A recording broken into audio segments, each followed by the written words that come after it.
So this year's coming to a close, and there are just several reviews I did not get to, either because of COVID or because of depression or any number of reasons, but the point is, there's no time. So in the name of playing catch-up, here are a bunch of quickies for several movies that I've watched over the past few weeks that I've been wanting to review but just have not had the time to do so.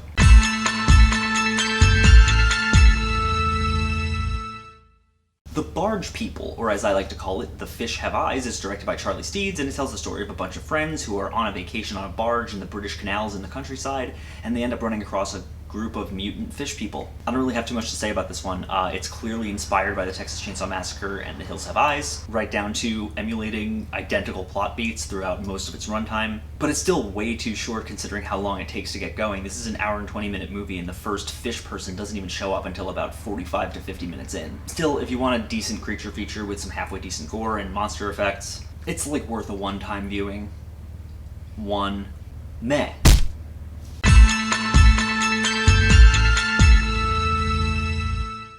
Scream Queen, My Nightmare on Elm Street is a new Shudder documentary directed by Roman Cimenti and Tyler Jensen, and it's yet another fascinating documentary by Shudder that takes a deep look into the life and struggles of Nightmare on Elm Street 2-star Mark Patton, and what it was like to be a gay actor and one of the only male Scream Queens at the time, and how that defined his life living in the Reagan era during the AIDS epidemic.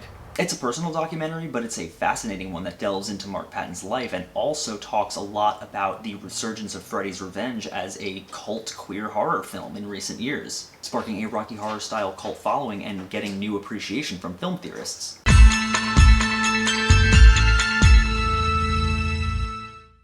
Puka Lives is the only sequel we got to an Into the Dark episode, and is the sequel to the first season episode Puka. It's directed by Alejandro Bruje?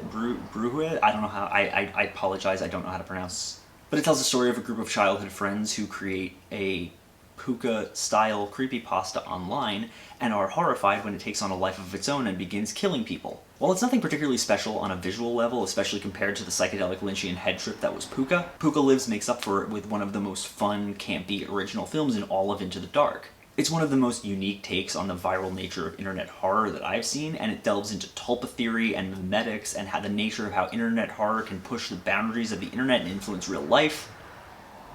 Solid. It's the best Into the Dark episode by far.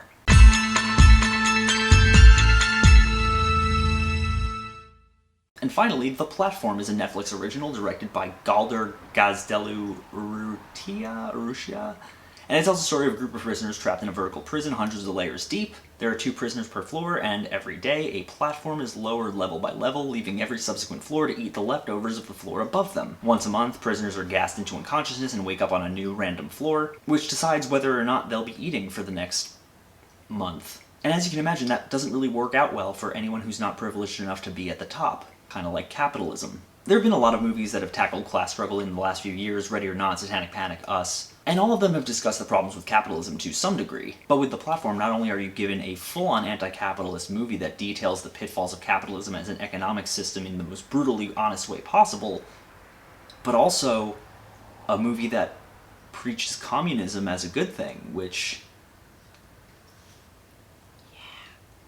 Not only does it illustrate perfectly why it's such a broken economic structure, but it also preaches a full-on communist system. Wealth redistribution is a good thing, and it helps everybody, as The Platform demonstrates. Netflix distributed this, y'all.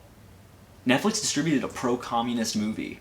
That is wild. The performances are great, the message is strong, and it's a really damn appropriate thing for me to talk about at a time when Congress just signed off on a bill to give us only $600 9 months into a pandemic while shelling out billions to funding more wars. Capitalism is trash, guys, but The Platform is a must-see, and I would strongly recommend checking it out. It is on Netflix, and it is a very, very good film, especially if you want to be radicalized a little more. As always, guys, if you like this channel and you want to see more, click down there, like, comment, subscribe. There's a Patreon link down in the description if you want to donate to this channel, be like any of these cool people right here. I would really appreciate it. And you can get access to all sorts of cool rewards, anything from access to my private Discord server where we have monthly movie watches, to gifts sent right to your door. If any of that interests you, please consider donating. I would really appreciate it, but even if you don't, thank you so much for watching anyway, and I will see you all very soon.